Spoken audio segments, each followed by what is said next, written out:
So good afternoon once again, and I'll start sharing my screen. I hope the slide is visible now. Yes, sir. Okay, so we will discuss today about the power purchase and power sale agreement, which we call as a PPA and PSA, power purchase agreement and power sale agreement. Although it appears to be same, someone is buying, someone is selling, but there are slight differences in the two agreements, and these are the commercial documents. Like let us see that uh, NTPC. NTPC is selling power to different states. So NTPC will sign a PSA, power sale agreement, whereas the buyers which are signing agreements with the NTPC, that is called a PPA, power purchase agreement. This is between two. And if we take as a trader in between, let us say PTC, who doesn't own the power, PTC buys power from the generators, from the IPPs. So they sign a PPA. PTC signs a PPA with the IPPs like Hindustan Power, Lenco, TRN, Semcorp. All these private people will sign PPA with PTC, and PTC will sell this power to Discom, which will call it as a PSA. So PPA and PSA. There is a slight difference between the two agreements, but otherwise, more or less, they have to be same. Any Discom who buys power from the traders, like the UP is buying a power from PTC, and PTC says that I am buying power from Mother Beer and give it to you. Then the PPA signed between PTC and Mother Beer will be part of the PSA. It will be part of the PSA. It will be written there that PTC is buying 200 megawatt of power from Mother Beer as per power purchase agreement number this, dated this, signed on this, which is enclosed with as an extra A. So that becomes part of the PSA, because they want to be sure that at what conditions I am buying power from them and what conditions I am selling power to them. Government companies, they want to be doubly sure. Private companies, they say no, I'm not bothered at what at what price you are buying, at what conditions you are buying. I'm not bothered. I want to have my own conditions with you. If we are signing an PSA with a private entity, so suppose a suppose a private distribution company is buying power from me, like BSCS or Tata Power or Noida Power. They will not bother at what conditions I am buying. He said, no, I am bothered about my conditions. So these are the basic differences between PPA, PSA, and they becoming part of it. If PPA is a part of PSA, then we say it is back to back. That whatever terms and conditions I am buying power, at the same terms and conditions I am selling you the power. So these PPA PSAs are called back to back with interrelation of each other.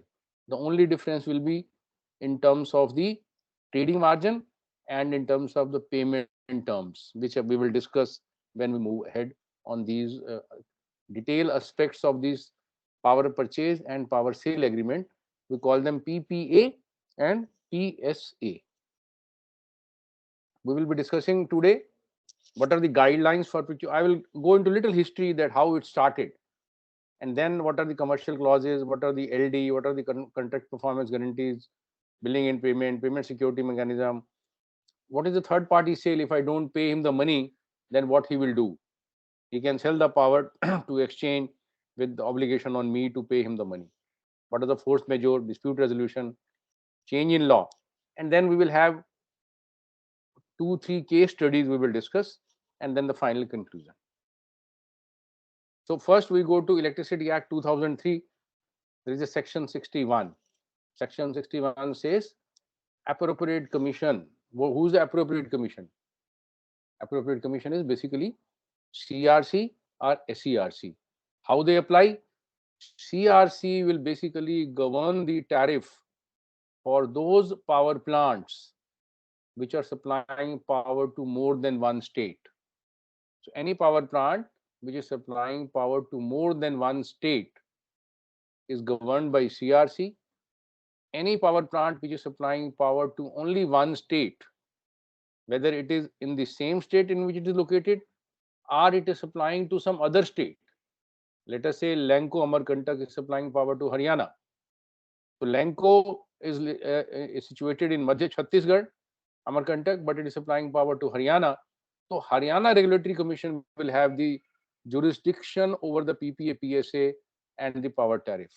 If suppose Amarkantak is supplying power to Haryana as well as to Chhattisgarh, then it will be controlled by CRC. So that is what the appropriate commission says. So it basically what it has to do, it has to see that generation, transmission, and distribution are conducted on commercial principles. They are conducted on commercial principles, not on non-commercial principles, which the states nowadays are generally doing. During the election, they say that I will give you free power, or I will charge you half the rate, or people who are consuming up to 200 units will not have to pay, and the people who are consuming from 200 to 400 will be paying 50% of the unit. These are not the commercial principles.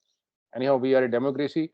The political people have a control over how the society has to be conducted. But if they say that people, electricity will be supplied free, that doesn't mean that Discom will supply free. Discom will bill the total amount of electricity supplied less than 200 units to the state. Then state is obliged to pay the subsidy to the Discom. That is something different, that they pay or not, but that amount becomes outstanding in the state's expenses, state expenses, state budgeted, or state subsidy. State is basically giving a subsidy towards the to its residents, to its people, and they are free to do that, but it is has to be on commercial principles. Like in Delhi, the people who are consuming less than 200 units are free. So BSEC and Tata consolidates all those bills which are less than 200 units, and then it is sent to the Delhi government. The bills are still sent to all the consumers. Whatever amount it becomes, it is sent to the consumers, and then at the end it is written subsidy and net payment zero. All these bills are then combined and sent to the state to pay the money. So these states are supposed to pay the money either in advance, if not in advance, at least on the due date of payment as per those bills. If they don't pay, then the Discoms enter into a problem. They have to take money from the bank on loan. That interest is charged back to the state. The state is supposed to pay that. That is how today the states have a outstanding of 1 lakh crores. As on today, all the states together have a outstanding of 1 lakh crores rupees to the various discom, to the various generators, to the various power suppliers. So they have to encourage the competition, and they have to set the multi-year tariff. When we say multi-year tariff, this is basically for CRC or for SERC. They set the tariff for procurement of power from different states or different power plants for 5 years. Like CRC comes out with a tariff. Now it is basically going on 18 to 23, 9 to 14, 14 to 8, 19, 19 to 24. So that is how the cycle of 5 years of setting the tariff is going on. That is what Section 61 says. Now, Section 62 gives the guidelines that how the tariff has to be calculated.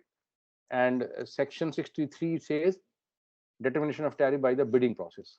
Now, Section 62 says that you have to determine the tariff based on cost plus basis.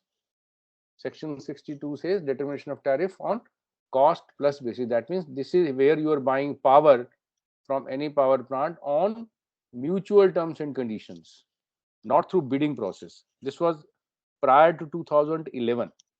Prior to 2011, the people could sign agreements with NTPC or with NHPC or with private people that I will buy power from this plant at a price to be negotiated, to be calculated by the regulators. So here the regulator, when we say regulator, is CRC or the SERC. So 62 and 62 applies to sale of electricity by a generating company, distribution company, transmission, wheeling charges, and retail sale of electricity. This tariff is determined by CRC and SERC. SERC determines the tariff for each state. They will determine the tariff for each state, at what price they have to buy power and at what price they have to sell power. CRC will determine the tariff at what price the utilities who are selling power to more than one state has to sell power. So section 62 is cost plus basis tariff, and section 63 is determination of bidding process. Section 63 of what? Electricity Act 2003. Electricity Act 2003. 61 says that there is a regulation. 62 says that if you're buying power on bilateral contract basis, then the regulator will determine the tariff. And section 63 says that if you are buying power through a bidding process, you want a power of 1000 megawatt and you send out a tender, many people participate, and you discover the price, that price is adopted by the regulatory commission. They say yes, since it has been discovered from the market, we adopt the price. Adopt matlab we accept this price, that you can buy the power at this price. Now this adoption is once again either by CRC or by SERC. Principle remains same, that any power plant supplying power to more than one state has to get its tariff either determined or accepted from the CRC. And if any power plant is supplying power to only one state, whether it is a host state or other state, then it has to be accepted by SERC, that state regulatory commission, State Electricity Regulatory Commission. Nowadays, all the power purchase is done under section 63. Section 62 is stopped. The earlier PPAs which have been signed, they are still controlled by section 62. Like NTPC 40,000 megawatt power is under section 62. So they are saying that the tariff is determined by the CRC. And section 64 says that anyone who wants to get its tariff calculated or accepted, calculated if you are under a bilateral agreement, accepted if you have done this tariff discovery through the market mechanism, then you have to submit an application are approved. Is it clear up to this point? 61, 62, 63, 64. Any doubt about this? And anything, if it's anything anyone wants to ask, please ask. Because from here onward, we'll proceed further. Sir, section 63, sir, repeat once again. Section 63 means determination of tariff by bidding process. That means if a state wants to buy a power of say 1000 megawatt, either for short term or medium term, they will come out with a tender. Notice will be issued in the newspaper and people will participate. So whatever price is determined by L1, techno-economic commercial, market determined price, that will be under section 63. Here CRC or SERC will not apply its mind. ये tariff कम है, ये ज़्यादा है, ये गलत है, ये ठीक है.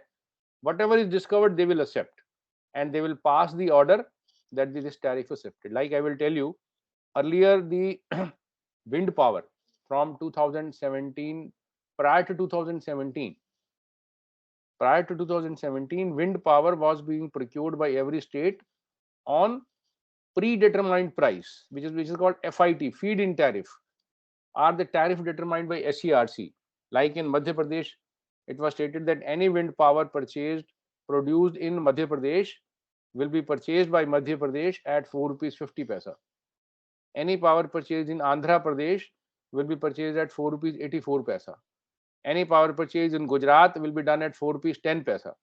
Every state was giving a tariff applicable for wind or solar in that year, because it was on a yearly basis. But after 2017, Government of India decided no, nothing doing. There will be no determination of tariff by the regulatory commission. It will be market driven. So PTC was roped in. PTC and PFC both came out with a bidding that we will procure 1000 megawatt of wind power. 1000 megawatt of wind power. Please tell us what is your price, where it will be located, which technology you will use, what will be the price of your machines, what will be your own practices. It is your choice. Nobody will check. They will check only the price. So PTC came out with a tender as mandated by the Government of India that we will buy 1000 megawatt of renewable power. 8 to 10 people participated. Someone quoted 200, someone quoted 300, and the lowest tariff was 3 rupees 19 paisa. So everybody was asked to match. So the people who matched 1000 megawatt, they were awarded 3 rupees 19 paisa. Now this discovery of price of 3 rupees 19 paisa is under section 63. Now this power which was sold to different states was accepted. Nobody applied its mind that how this tariff has been calculated. It is low, how they will supply the power, they are making profit, they're making less profit, they will fail. No. 3 rupees 19 paisa means 3 rupees 19 paisa. Section 63 says that if you are buying power and procurement is being done through an open market sources where many people have participated, so that the price will be accepted by the regulatory commission as it is. So that is section 63. And after 2011, all thermal and hydro plants are under section 63. Sorry, all thermal plants, not hydro. Hydro plants are still on bilateral basis. Section 62. Is it clear, sir? Yes, sir. Section 63 clear? Should we go ahead? Yes. Because we should be very clear. Section 61, tariff will be determined the regulatory commission. Section 62, if it is a bilateral trade, one to one, I will produce, I will sell it to you, tariff will be determined by the regulatory commission. They will see that you have put up a project, what is the cost of project, how much loan you have taken, from where you have taken, what is the rate.